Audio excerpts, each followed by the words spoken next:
Hello guys. Tara guys, mag-swimming tayo sa dagat.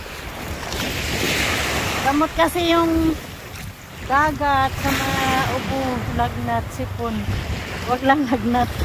Sipon, ubo.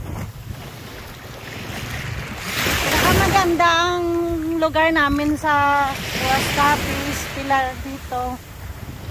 Okay, sila ng Roas City Capiz.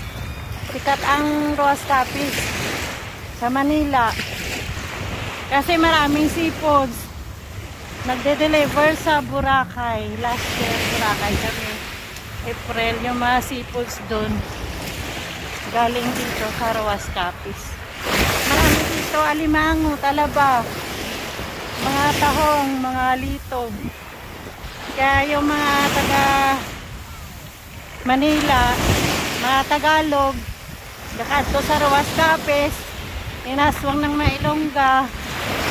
Pero expression lang yung inaswang. Ibig sabihin, pumupunta yun sila sa Capiz, sa lugar namin, Roas Capiz, Iloilo. Kaya sikat ang lugar namin. Hello sa Davao, Cebu, RBM, Religious Virgin, sa mga sister dyan. Magdagat na kayo guys.